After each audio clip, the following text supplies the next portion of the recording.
الرحمن الرحيم.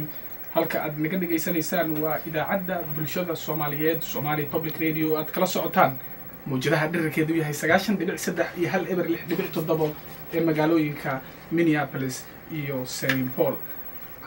waxaan idin haynaa barnaamij aad u xiiso badan waxaa stuudiyaha idaacadda bulshada Soomaaliyeed inala jooga qabiir garyaqaan aad looga yaqaan magaalooyinka mataanaha ee Minneapolis iyo St. Paul waa la taliyihii ololihii taariikhiga ahaa ee guusha u dhaliyay musharrixii Soomaaliyeed Cabdi Warsame waa Brian Rice. barnaamijkan ayaa ku bixi doona luqadda Afrika Ingiriisiga waxa dhanka bidixda ila fadhida saaxiibtay Qadra Cabdisalaan oo dhanka farsamada noo qaabilsan. waxaa sidoo kale stuudiyaha inala jooga isla markaana inoo duubaya barnaamijkan Arab Jeylani oo ka socda kooxda Somali ENT. barnaamijkan ayaa bilaaban doona daqiiqada kadib. aad baad mahadsantiin. You're listening to Somali Public Radio on KFAI live at 90.3 FM in Minneapolis and 106.7 in St. Paul. Warsame to bring rising Somali clout to Minneapolis City Hall. Abdi Warsame becomes the first African-born Minneapolis City Council member. Abdi Warsame makes history, wins a seat on Minneapolis City Council. How did Warsame win a landslide? Were some of the main headlines penned by local and international media outlets. I was among many who've had the privilege to work closely with Abdi Warsame in his effort to win a seat on the Minneapolis City Council. The latest Minneapolis municipal election witnessed a new milestone of huge voter turnout in Ward 6 since the last local elections. The voter turnout was reflective of a great campaign, an inclusive campaign, an American campaign, a campaign that authored a message which resonated well with residents of Ward 6. Here with us tonight is one of the authors of that message, a man who I deeply admire, a genius political tactician, a man who I've had the privilege to work with. His political skills stem from his background. He grew up in politics as a son of a political heavyweight, state representative Jim Rice, a DFLer who represented Minneapolis's North Side. He worked with former Mayor Al Hofstad and former Council President Lou DeMars. He's been running campaigns since a teenager. At age 14, he helped John Darris win his first election. He studied English at University of Notre Dame and graduated from the University of Minnesota Law School. He's currently an attorney who practices in the areas of government affairs, municipal law, public pensions law, and labor law. Brian Rice, let me start off by welcoming you to our program, Somali Public Radio. Thank you, Abdi. Politics. It's been described by some as the dark arts, the competition of allocation of resources, a theory of influencing people on civic and individual level. You've been exposed to it early in your life. How would you define politics? What does it mean to you? I think politics is people expressing themselves collectively through their democratic right to vote and making a real difference in their lives and the lives of others. Your father was a local brand name, a DFL power broker. You sat on the benches of many political forums and roundtable discussions. What about politics drew your attention? Well, I think a lot of my interest in politics really does come from my father. He was a great man, he was a great dad, great person, and I was very lucky. I'd follow him around, work on campaigns, and see how he would interact with other political figures and constituents, other people on campaigns, and I guess the best way to say it's just in my blood. Not only was he involved in politics, but his father, my grandfather, was, and so was my great-grandfather.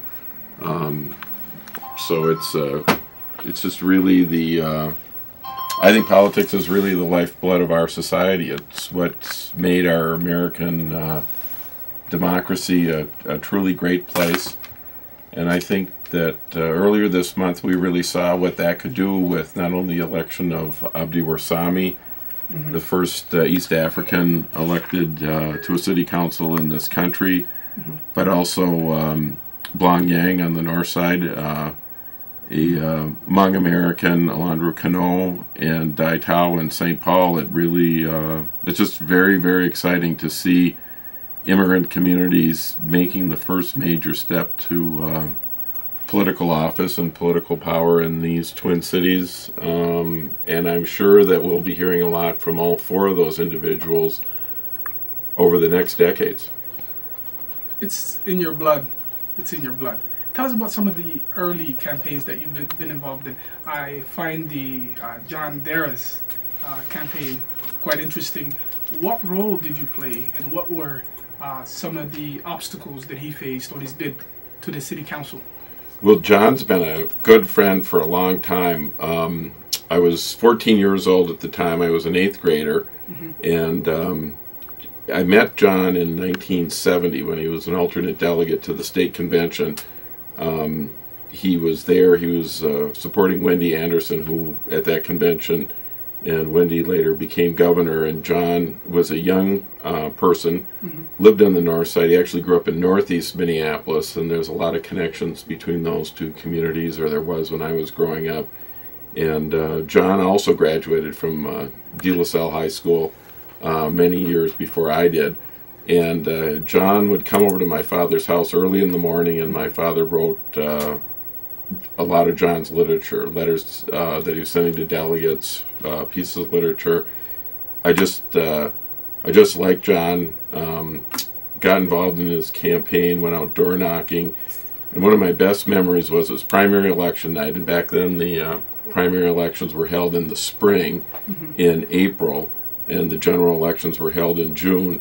And it was an April night. John was running against an incumbent alderman named Mark Anderson, and John finished second. He was probably 600 votes behind Mark Anderson, and John was a little bit down because he was always optimistic. But I looked at the numbers, I looked at where the votes were in the ward, and John had underperformed in some areas relative to what other Democrats had done historically. And I remember meeting with him the next week, and we kind of talked about precincts where I thought he could do better, things he could do in the campaign. And one of the key things that happened in that race, my father was Carl Rovag's executive secretary, which would be today his chief of staff. Governor Rovag was a DFL governor in the 60s, and my father had always stayed close with Governor Rovag, and I suggested to John that he bring in Carl Rovag to the 4th Ward, which was an area that Rovag had always done very well in. And Rovag was a Norwegian. Darras was this big 6'5", 6'6", dark-haired guy with not a Scandinavian name. But Governor Rovag always did extremely well up in the northwest corner of the city, and that got in the newspapers. And John, in the general election, was able to win a pretty decisive victory over then Alderman Anderson. What were some of the issues most prevalent at the time? Well, I think in city races, it a lot of times just comes down to local issues. It comes down to who people feel comfortable having represent them.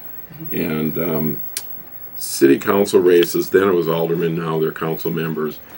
It really is the level of government that's closest to people, closest to their concerns, closest to their everyday lives. And people, probably more than anything, see in their council members themselves, I think I would say. And, then, this is over 40 years ago, North Side was heavily labor, a lot of labor union members, very much kind of middle class, hardworking families, and it had always been pretty democratic oriented.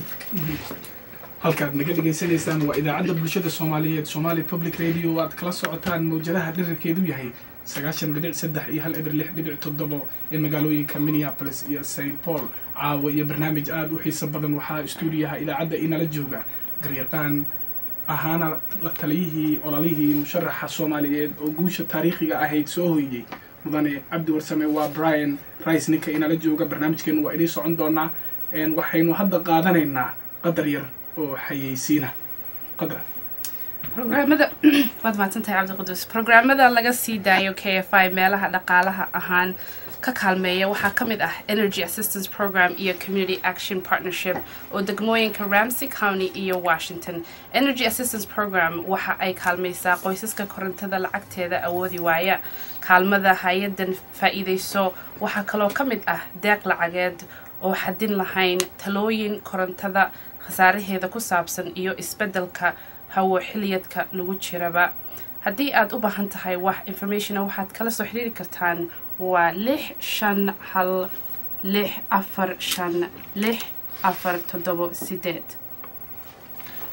You're listening to Somali Public Radio live at 90.3 FM in Minneapolis and 106.7 in St. Paul. If you're tuning in late, here with us tonight is Brian Rice, an attorney who advised the Warsami campaign, who played a key and instrumental role. It all began, Brian, after the defeat of Mahmoud Noor, who lost to Kerry Dizak. You were campaigning for Kerry Dizak at the time. How would you describe that race? What do you recall from it? Well, what I recall was it was Larry Poggemiller had resigned his seat to take a commissionership with Governor Dayton's administration for the Office of Higher Education, and there was a 5-week period. Larry resigned late October of 2011. Governor Dayton declared the primary election would be December 5th, 2011, so there wasn't a lot of time. Mm-hmm. A number of people got in the race. Kerry Dizak decided to get in the race. Mahmoud Noor, Paul Lostro, former council president, Peter Wagenius, policy aide to Mayor Ryback, Jacob Fry, and so it was a very much of a rush to get into the race, campaign in 5 weeks, very intense period. All the candidates worked very hard, and working for Kerry's race, she worked very hard, lots of mailings, door knocks, people out campaigning and calling. What I remember the most about that campaign, though, now looking back on it, was we were at Jack's Cafe that night, restaurant, collecting results, and the first 3 precincts that came in were the Cedar Riverside precinct, where we're sitting today, and KFAI, the Seward East precinct, and then 3-6, which was in Northeast, where Jack's Cafe was, and all 3 precincts Kerry lost to Mahmoud Noor. It was 554 votes out of Cedar Riverside for Mahmoud, 220 in the Seward precinct, and over 130 in the 3rd Ward precinct. And the one that stunned me, the magnitude of the victory that Noor won in Cedar Riverside and Seward East was extremely impressive. And the fact that he'd won a precinct in Northeast, it's up there on about 18th and University. A number of Somali, East African families live there, and different buildings was quite stunning, because it told me that really the East African community in Minneapolis was starting to, or had come of age in that election. They had a good candidate, they'd organized, and came very close to winning that seat. Kerry had 1,965 votes, and Mahmoud had about 1,610 votes. So he came within 300 votes of winning, and they were the 2 strongest candidates. So it was a very impressive showing. How did you then meet Mr. Warsami and other members of his campaign? A great question. It was, the primary was on December 5th. The general election was on January 10th, about 5 weeks later. And because it was the holiday season, hard-fought campaign, very Democratic area, we only had about a weekend to campaign, and in early January, we decided to have a big door knock out of Walt Dietzig's house, who was a former city council member, park commissioner, and in order to build up the crowd for that, I got in touch with Governor Dayton and see if he'd be available. He came that Saturday morning before the election, which would have been like January 7th. So we worked very hard to get a lot of people involved, and before then, Kerry had reached out after the election to the NOR committee. There was a breakfast meeting between Mahmoud and some of his campaign people and Kerry's people. Kerry's campaign manager, Mackenzie Taylor, had worked with other people from the NOR campaign, and so there had been developed kind of some support, and Mahmoud was very good, came on board for Kerry after that election, and that day, I remember being outside. There were about a half a dozen East Africans that were coming in, walking along the sidewalk, and there was one very tall person, lanky person, kind of leading the way. Walked in. I happened to sit down on a bench. I happened to sit next to him. We started a conversation, and then Governor Dayton started to speak, and Governor Dayton reached out. He specifically acknowledged those East Africans who'd come. He said he knew they'd ran a tough campaign, and losing was never fun. He said he's won elections and lost elections, but he told them, people, to be persistent, and basically said, stay at it, your day will come. Well, right about that time, he was looking over in our direction. I was sitting next to Abdi. It was very inspirational. And after Governor Dayton was sat down, I introduced myself to Abdi. This tall, lanky person who was walking in the door sat down next to me. It turns out was Abdi Warsame. We exchanged phone numbers. And then we got together after that group of people campaigned very hard for Carrie. She won the election. And then a week or so later, Abdi and I met at Maps Cafe for some coffee. A city redistricting map proposal was then submitted to the Minneapolis Charter Commission on January of 2012 by Citizens Committee for Fair Redistricting, a group representing East Africans. The group was seeking a political map that was reflective of Minneapolis's growing diversity. This, in fact, was the beginning of the Warsame campaign. I recall that you've advised and guided that committee. Why? Why did you think it was necessary to have a minority opportunity ward? Abdi, the redistricting comes along every 10 years, and you could tell the map of the city was changing. Not only in the election with Noor, but earlier that year in 2011, Sadiq Warfa had run for an open seat in the state senate in what's now Senator Jeff Hayden's district, and he had a very impressive showing on not much of a campaign. And so people that have been following politics or numbers like I have noticed that. And even in Governor Dayton's election in 2010, Governor Dayton had a tremendous victory in this precinct. He probably had close to a 2,000 vote margin. Wow. Running against Tom Emmer. And you got to remember, in that race, Governor Dayton won by a total of 8,000 throughout the entire state. So this one precinct alone accounted for as much as 25% of that margin. And so people who are looking at numbers, or like me, saw the results in the Senator Hayden's district race and that primary, saw Mahmoud Noor's numbers, saw what happened in Governor Dayton's race. And I've done a lot of redistricting work for Hennepin County commissioners. The last 3 I've worked on those. So I watched these demographic numbers. It was pretty apparent to me that the East African community was really a very emerging political entity in the state. And one thing you know about redistricting, it's a complicated equation, but one clear factor in that is that a community has to show political cohesiveness. And I think through those elections in 2010, 2011, 2012, something clearly was going on in the East African community. People were participating, candidates were running, they were showing they could organize and be effective in turning out. And so somebody who's worked on redistricting, it made sense to me, not just from a political basis, but also it's just the right thing to do. I mean, there's a lot of East Africans that are making huge contributions to this city, and that contribution really needs to be recognized. Then came the preparation for the DFL caucuses. That was the first caucus that I ever attended. I remember myself, Abdi Warsame, and other members of the campaign were deferring to you for guidance. You've held training sessions that were often packed by elders and new voters. What was going through your mind at the time? How did you feel? Well, I was very excited, and one of the first things that there was this, in terms of redistricting, just to jump back to that quickly, one of the things that we did was contacted Hazel Reinhardt. Hazel was the former state demographer, really a brilliant woman, and looks at numbers from when I look at numbers, I look at election results. When she looks at numbers, she looks at demography and trends, social trends, employment trends, and things like that. Mm-hmm.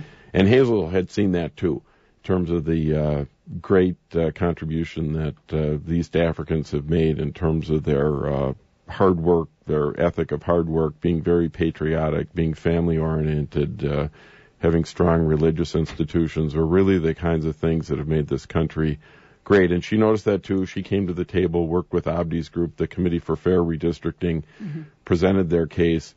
And once that map was drawn, which would be late March of 2012, and then confirmed, it was like March 29th, Abdi, I know, was thinking about running and putting things together. But then it was just earlier this year that the precinct caucuses were held on April 10th, I believe, of this year. And starting in January, the Warsami campaign, the same people who worked on the redistricting mm-hmm. Campaign. And that itself was very impressive. Mr. Warsami, there were 3 or 4 hearings, and there were literally hundreds of people from the East African community came and appeared in front of the redistricting committee, gave their testimony, made their case, mm-hmm. Really built up to that. So all the work that had happened in 2012 on redistricting led to the caucus effort. And you're right, many of the Abdi had asked my assistance in helping organize people and explain the caucuses.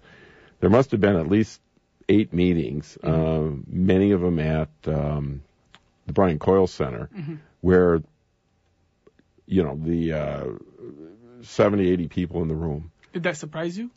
Yes. Although I got to tell you, when I sat down with Abdi in January of this year, I said, how many people do you think you can get to the precinct caucus? And he said 600. And I've been around politics quite a bit, and I didn't tell him this at the time. I mentally in my head, I divided it by half and said, okay, this guy can turn out 300 people. But I thought about it, and I said, well, even if he can turn out 300 people, he'd have a pretty good shot in this election. Mm-hmm. So the first meeting we go to was cold day, Sunday. There were 85 people in the room, which was very impressive.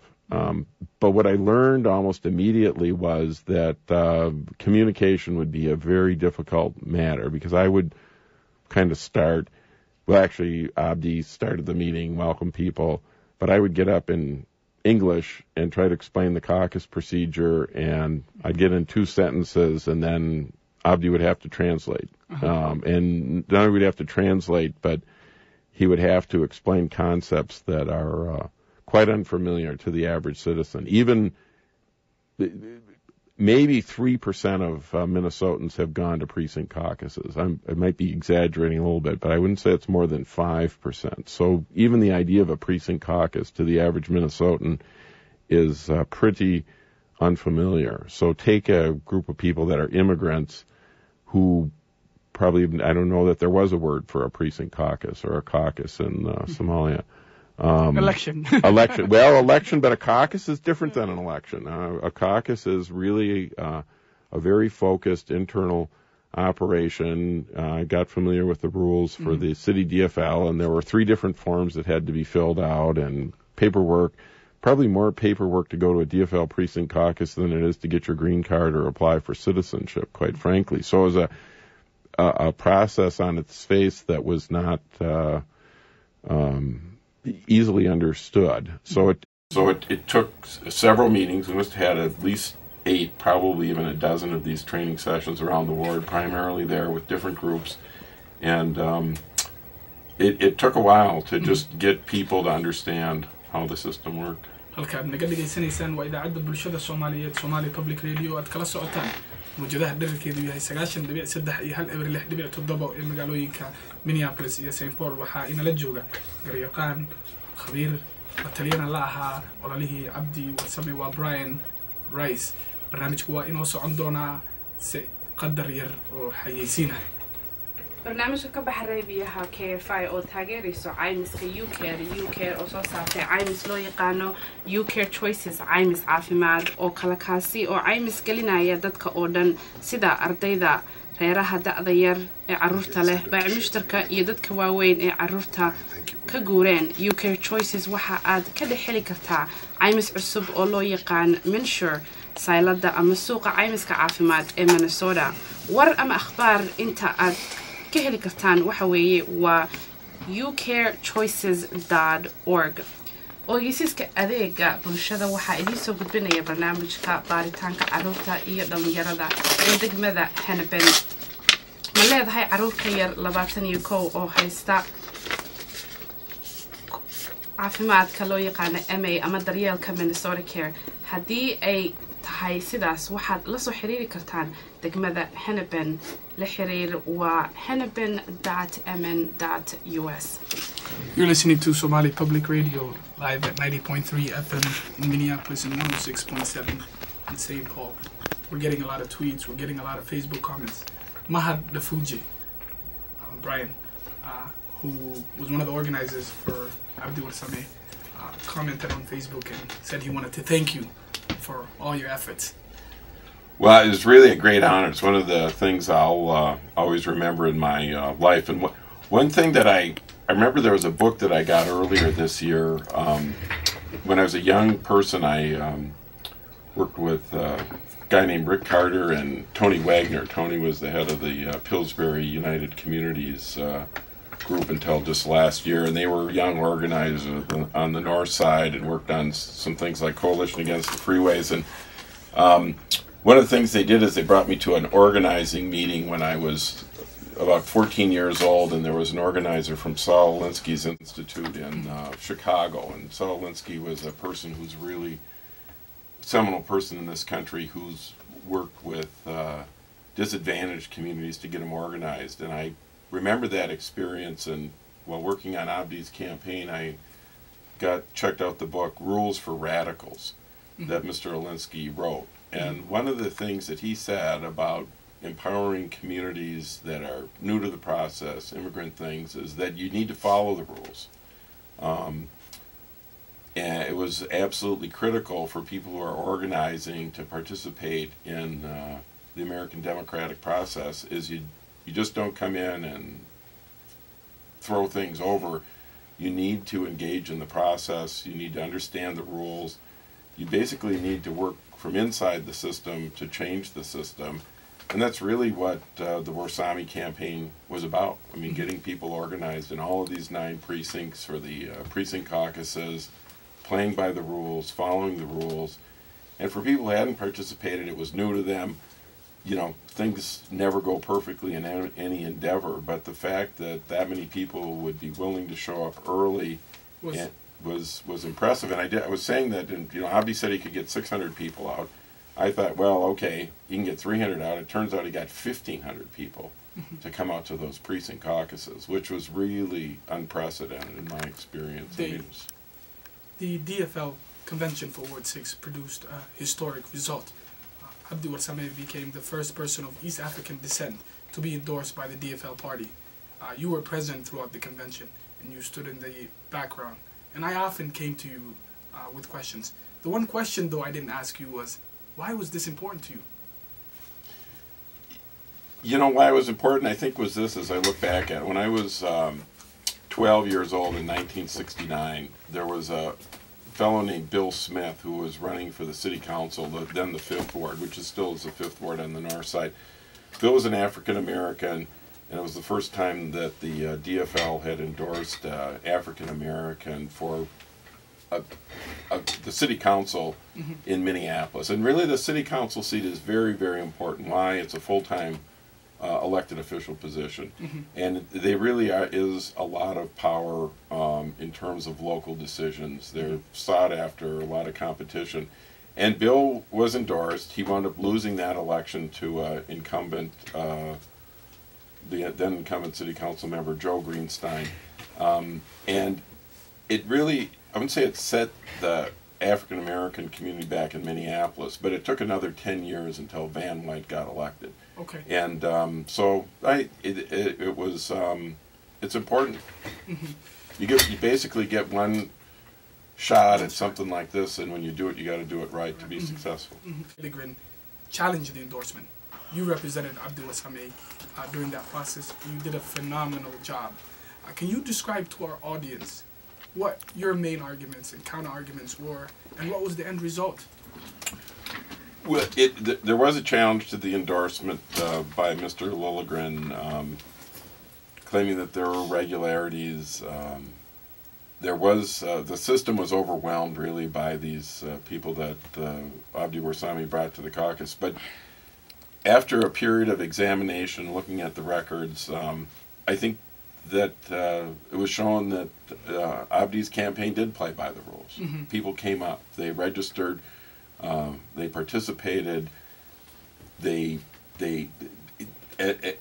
its base, the caucus procedures were followed, and the endorsement was valid. These races aren't easy. Mr. Lilligren is a very good person. He's worked very hard, but campaigns have differing views on how things happen, and that just happens. But at the end, the DFL party, their executive committee, took a whole day to review it, and I think the argument was, was it perfect? No. Mm-hmm. Everything that we do, nothing we do in life is perfect, but it met the standards that the DFL expected from the delegates who came and participated. Then the summer came, and the campaign took off and spiraled into a big movement. Fundraisers were held, massive media outreach was launched, and hundreds of volunteers were mobilized. You played a key role, obviously. Did the campaign meet or exceed your expectation? What were you projecting at the time?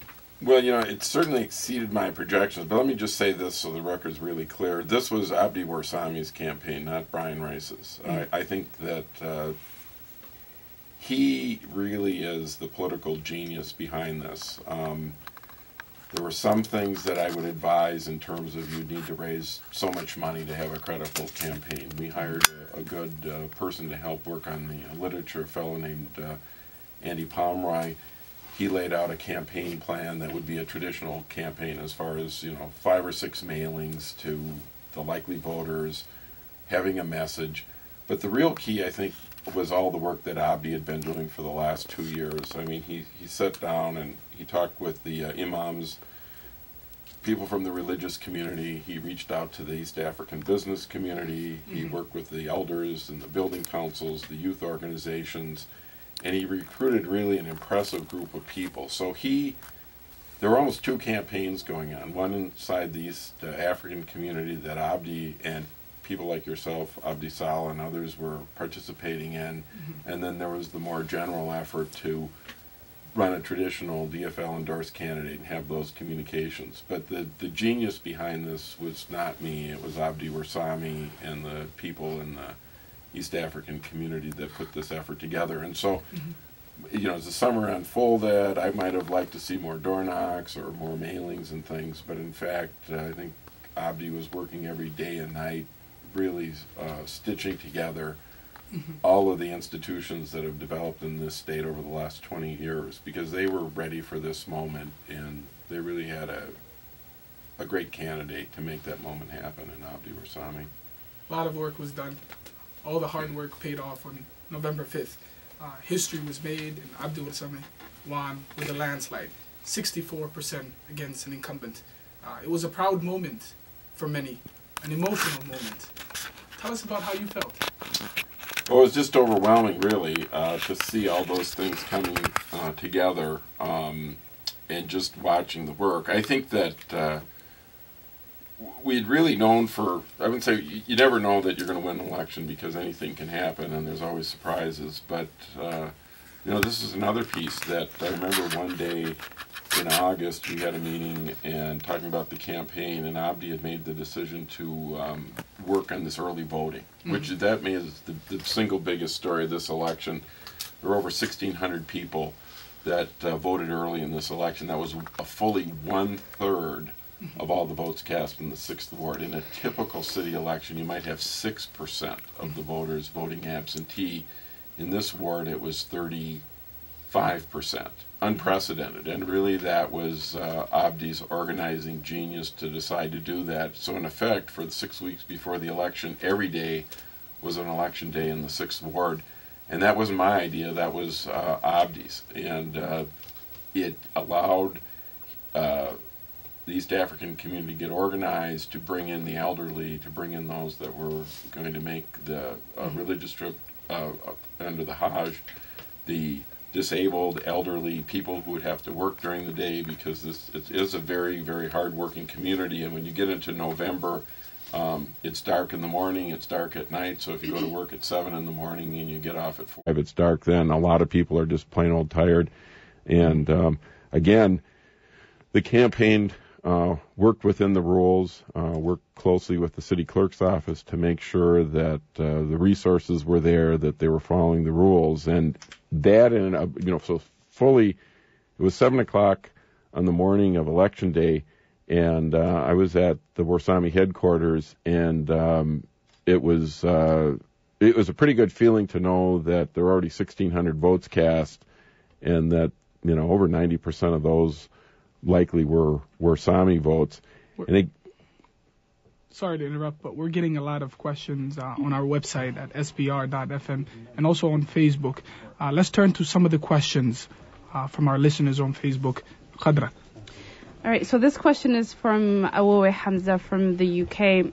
He asks, if redistricting happens only once a decade, if Abdi Warsame ran 2 years ago, do you think Abdi would have won? Was Abdi's victory more of a case of good timing and fortuitous events, or was it rather the campaign? If this race was held 2 years ago, Abdi Warsame would not have been elected. The East African community now was pulled together in this last 6th ward. In the last redistricting, it was split into 4 different wards.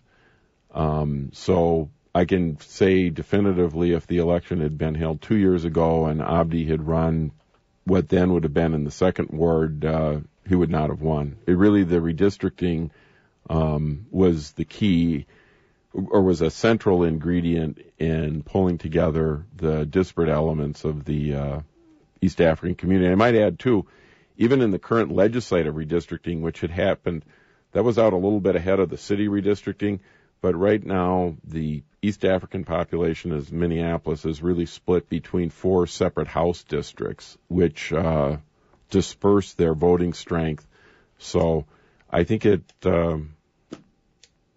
guess I'd almost say it was magical, the fact that I'd met Abdi in the Dietze campaign, and it just so happened that the city was just starting its redistricting process, and that Abdi was able to pull people together to fashion a ward that really created a minority opportunity.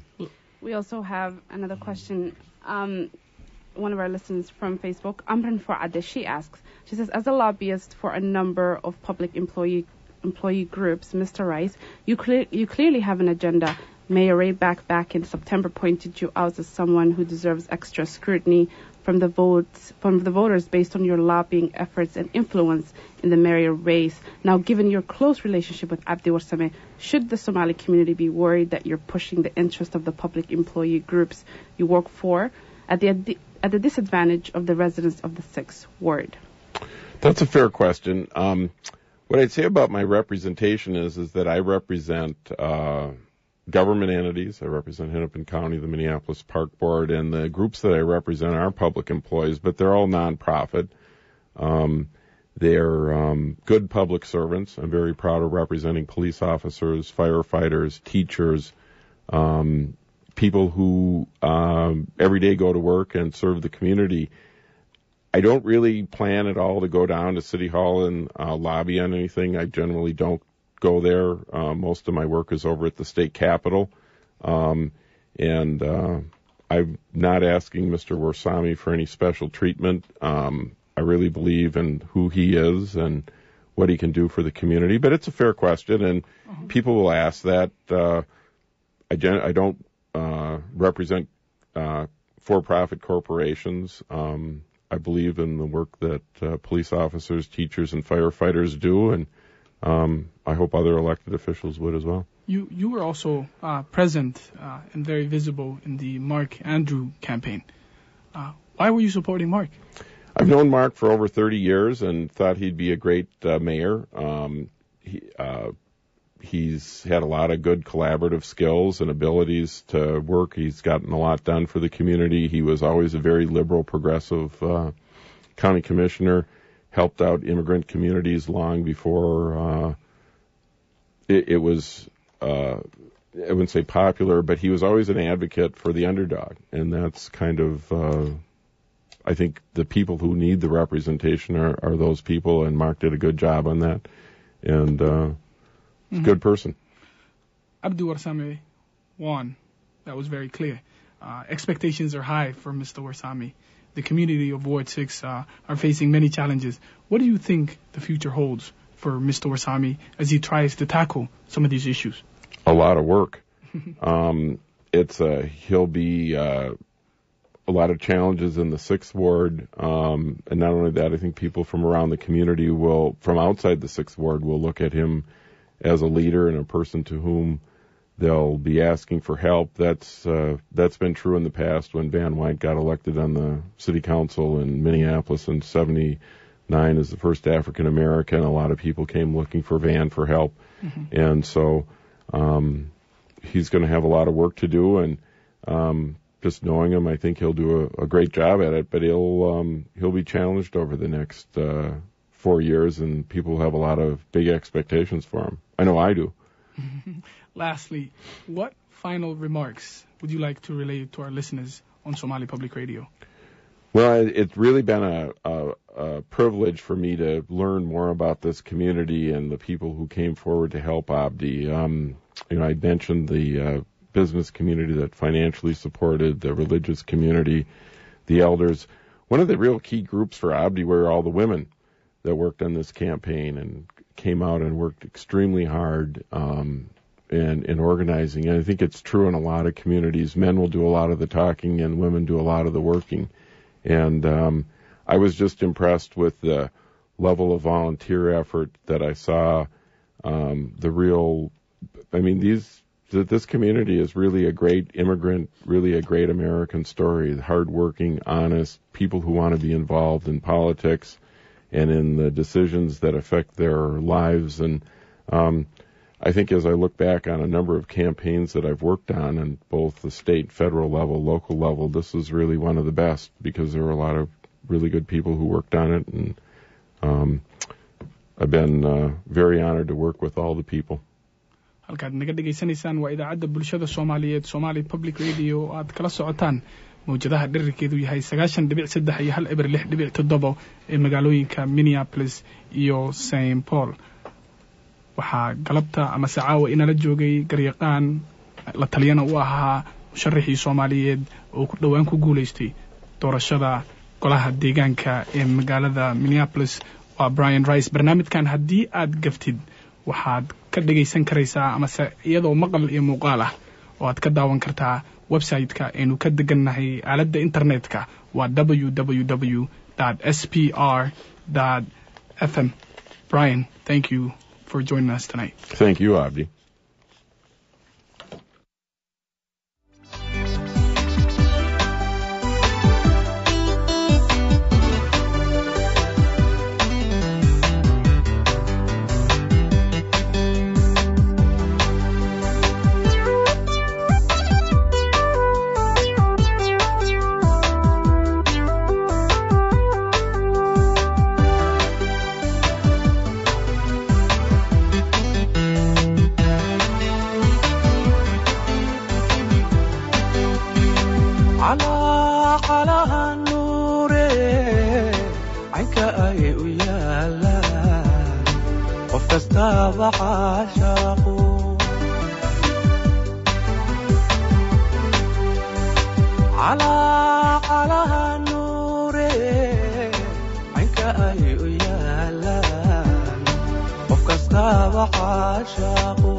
layskuwada cabirayo surka iyo cabadiyaha markii aan tiniyo xidhi xasaankaaga dheedaba la cajabay ilwaadee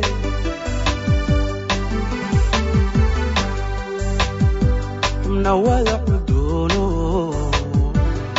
layskuwada cabirayo surka iyo cabadiyaha markii aan tiniyo xidhi xasaankaaga dheedaba la cajabay ilwaadee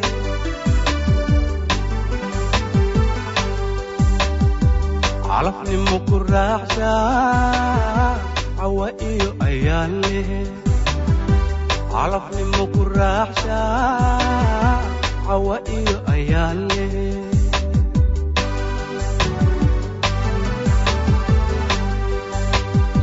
calafnimo ku raaxshaa cawa iyo ayaan leh calafnimo ku raaxshaa cawa iyo ayaan leh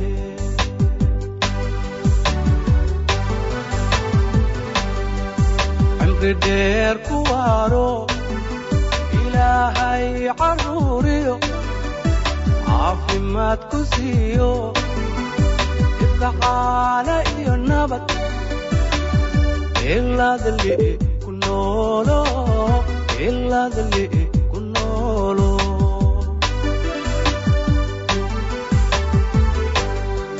cimri dheer ku waaro ilaahay caruuriyo caafimaad ku siiyo ifkacaana iyo nabad ilaadali ku noolo ciladla ku noolo ayay ahayd heestii waxa aad weli naga dhageysanaysaan waa idaacadda bulshada Soomaaliyeed ee Somali Public Radio kala socotaan 90.3 FM Minneapolis iyo 106.7 FM St Paul waa radioga aan xadka lahayn caaw radioga waxaa nala joogay Brian Rice waxaa halkan ila jooga waa Arab Jailani oo ka socda Somali ENT dhinaca quseeyay videoga iyo anigoo ah Khatar Cabdisalaan iyo Cabdiqaduus Nuur Saalax Doonyaale